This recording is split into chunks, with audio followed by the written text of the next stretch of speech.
नव भारत के शिक्षक, मैं आपको जय हिंद करता हूं। आज फिर मैं आपके सामने एक महत्वपूर्ण शीर्षक लेकर के उपस्थित हूं। थोड़ा सा मैं आपसे बात करना चाहता था कि किताबों में बहुत सारा ज्ञान समाहित है, किताबों से बहुत सारा ज्ञान लिया जा सकता है, लेकिन उस ज्ञान को यदि हम आत्मसात कर लें तो उस ज्ञान का जो फल है वो निश्चित ही आपको लक्ष्य तक ले जाएगा। आज बुद्ध पूर्णिमा है। बुद्ध जी की सिद्धांतों पर आधारित यह एक शीर्षक अधिगम है। आज हम अधिगम के विषय में चर्चा करेंगे। मैं चाहता हूं कि यह जो वीडियो है ज़्यादा से ज़्यादा विद्यार्थियों के लिए लाभान्वित हो, इसलिए आप इसको शेयर करें। यदि अच्छा लगे तो लाइक भी करें और इसे सब्सक्राइब भी कर लें। देखिए, आज का जो शीर्षक है वो है सीखना।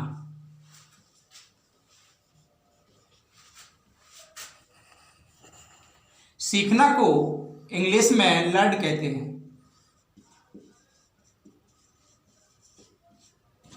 सीखने को यदि परिणित किया जाए तो ज्ञान भी है,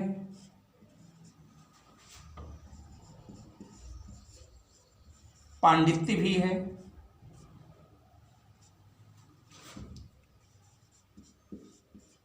योग्यता है, कौशल है,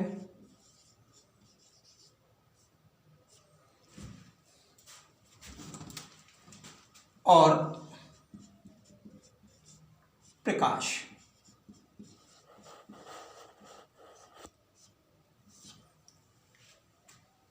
जैसा कि आप जानते होंगे कि हम साइकिल को चलाते हैं। चलाने के पहले आपने साइकिल को भी सीखा होगा। जब आपने साइकिल को सीखा है और आज जिस उम्र में भी आप होंगे तो साइकिल को चलाना आप भूल नहीं सकते। उसी प्रकार से सीखना, पढ़ना या अधिगम आपके जीवन पर्यंत सीखने की प्रक्रिया है।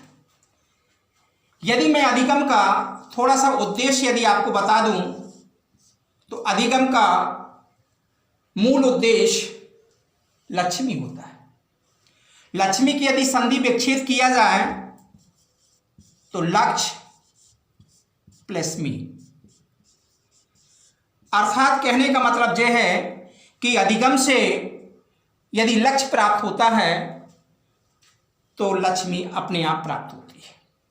जीवन में लक्ष्य प्राप्त करना ही शिक्षा का एक मूल उद्देश्य होता है, लेकिन लक्ष्य के साथ साथ में शिक्षा के अंदर संस्कृति भी हो, संस्कार भी हो, संवेदना भी हो, दया भी हो, करुणा भी हो, तभी यह शिक्षक बहुत अच्छे मनुष्य के लिए एक श्रृंगारिक का काम करता है।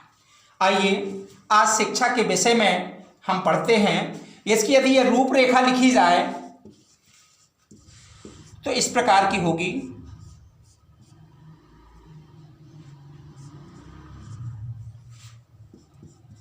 अधिगम का अर्थ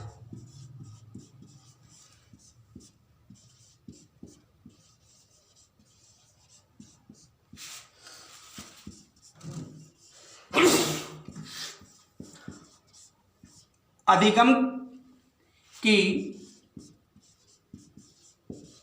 परिभाषाएं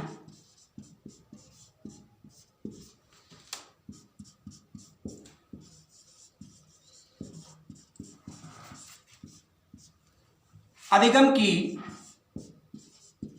संरचना, अधिगम के प्रकार,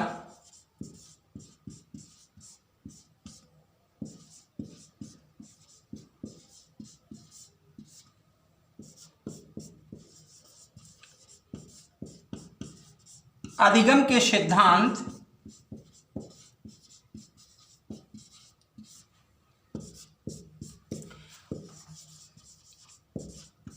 अधिगम की अनिवार्यता या उपादेयता,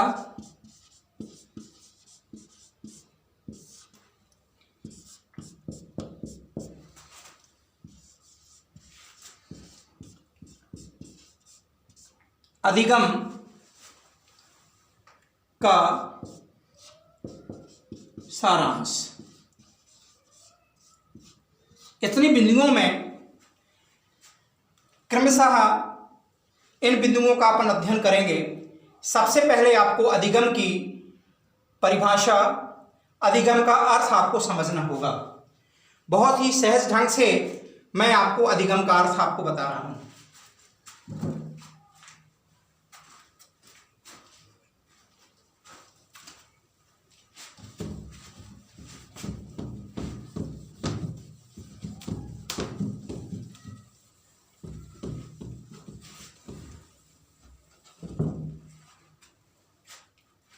अधिगम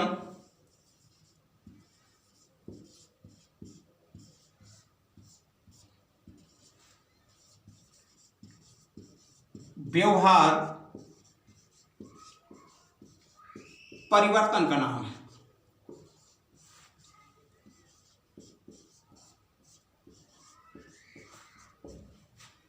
अधिगम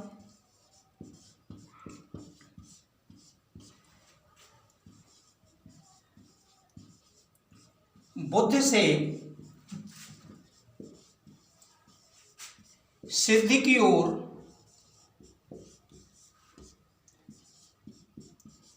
जाने का नाम है। अधिगम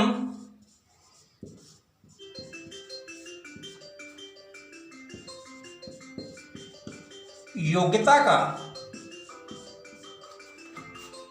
पैमाना है।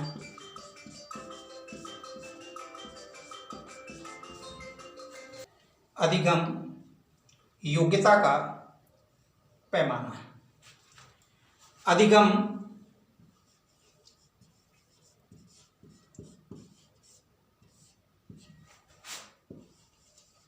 आत्म और परमात्मा को समझना ही अधिगम है।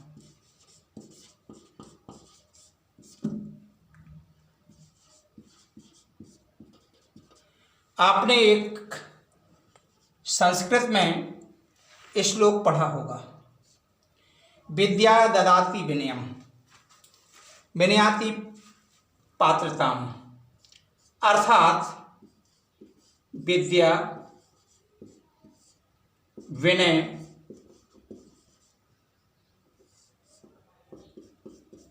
पात्रता,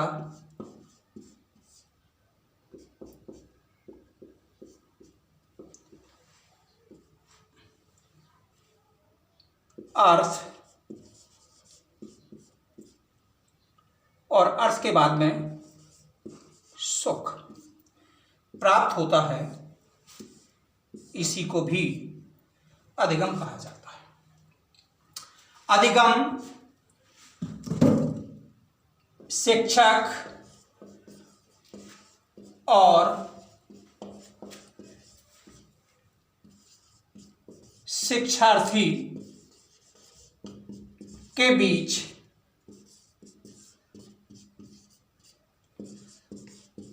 क्रिया प्रक्रिया का नाम ही अधिगम है।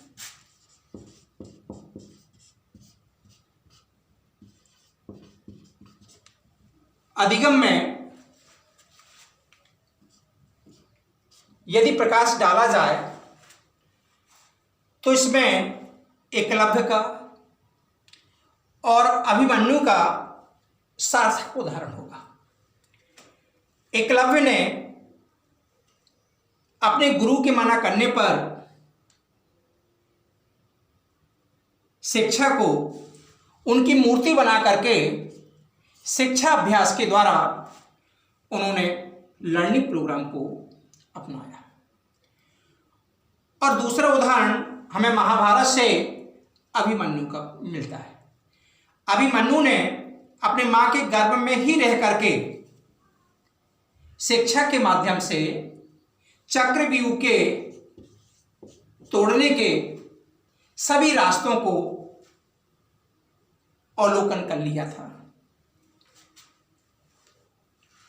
सीखना या सिखाना हमारे जन्म से प्रारंभ होकर के जीवन पर्यंत निरंतर क्रमबद्ध तरीके से चलते रहते हैं।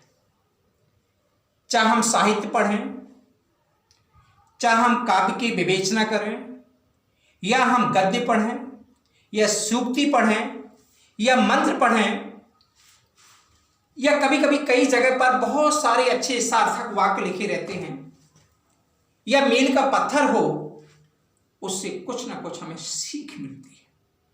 यदि उस सीख के कारण हमारे अंदर परिवर्तन का भाव जागृत होता है, हमारे अंदर अंतः क्रिया होती है, हमारे अंदर बदलने की प्रोसेस चालू हो जाती है, और वही परिवर्तन सीखना कहलाता है।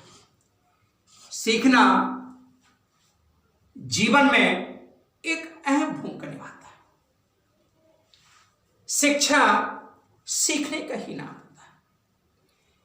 सीखना हमें प्रकृति से भी चाहिए, हमें मानवीकरण से भी चाहिए, हमें छोटों से भी सीखना चाहिए, हमें बड़ों से भी सीखना चाहिए। और सीखने से ही हमारे व्यवहार में जो परिवर्तन दिखता है, जो परिवर्तन होता है, वही अधिगम कहलाता है। अधिगम में हमारे अंदर कौशल विकास, अनुभव, सुख दुख, ज्ञान अज्ञान, इन सभी को पहचानने के लिए एक सूझबूझ का उदय होता है। और उस सूझबूझ के उदय होने के कारण हम पक्षियों को, पशुओं को और मनुष्यों को परिवर्तन करने में महत्वपूर्ण योगदान सिद्ध होता है। आपने देखा भी होगा, सुना भी होगा कि सर्कस में बहुत सारे पशु पक्षी होते हैं। उनके यदि क्रियाकलाप को देखा जाए तो सीखना ही वहां पर दिखाई देता है। कभी हाथियों का पूजा करना, कभी हाथियों का फुटबॉल खेलना, कभी कुत्तों द्वारा विभिन्न प्रकार के अपराधियों को पकड़ना, इत्यादि का जो प्रशिक्षण है वो हमारे लर्निंग प्रोग्राम के अंतर्गत आते हैं। अर्थात हमारे जीवन में निरंतर चलने वाली जो प्रक्रिया है वो आपकी सीखना है।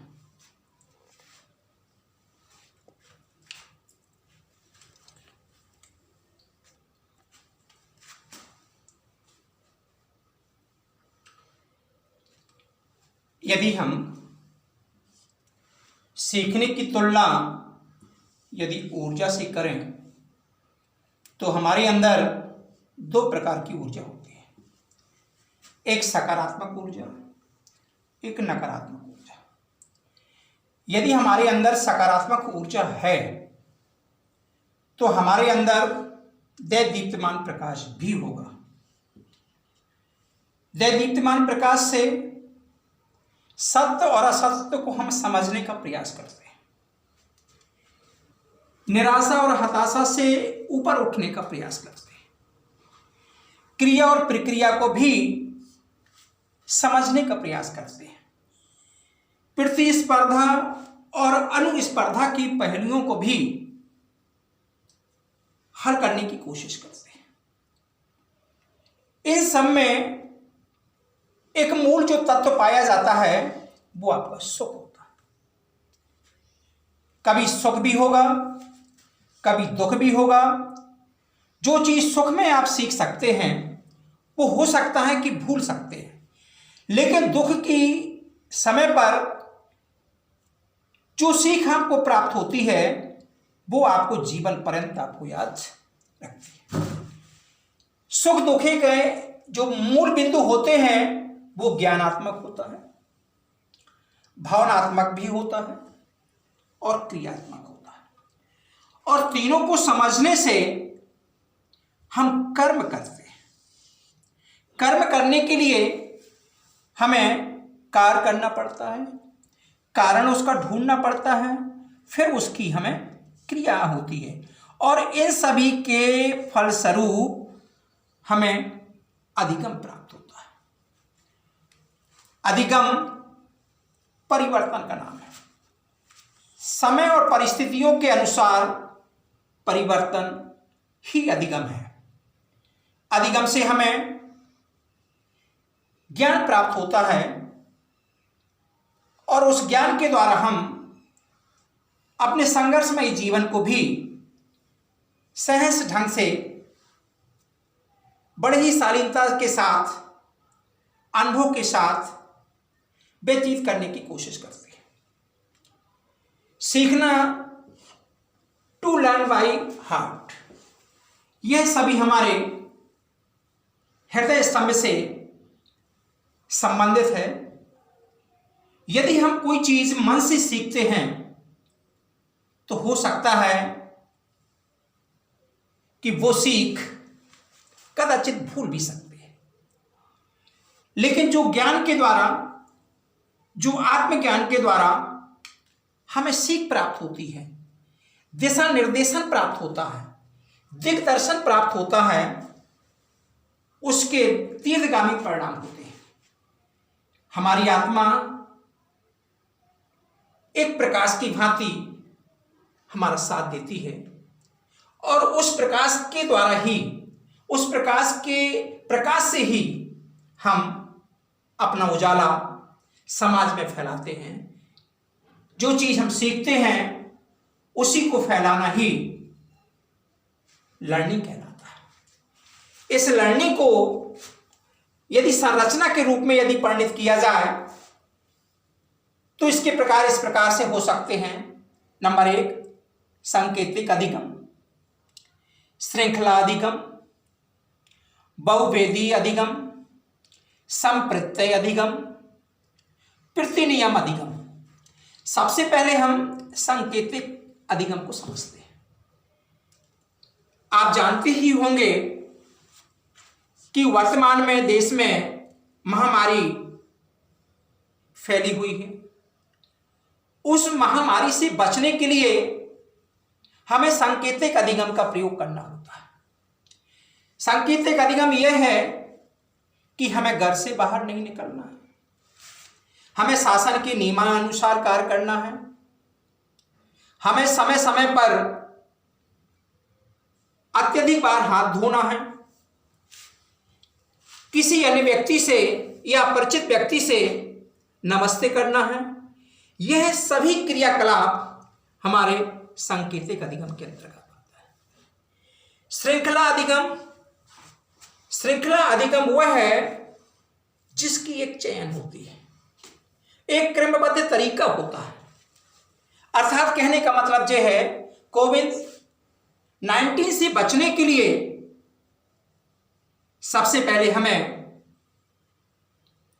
दूसरों से सामाजिक दूरियां बनाना रखने होगी। यदि हम भीड़ भाड़ वाले स्थान में जाते हैं तो वहां से लौटने के बाद हमें 10 सेकंड तक, 10 सेकंड से अधिक हाथ धोना पड़ता है। हाथ धोने के बाद हम किसी प्रोडक्ट के माध्यम से सैनिटाइजर का उपयोग करते हैं, तत्पश्चात हम अन्य वस्तुओं को छूने की कोशिश करते हैं। नेक्स्ट है आपका बहुविभेदीकरण। इसमें बहुत से प्रकार हो सकते हैं। जैसे मान लीजिएगा,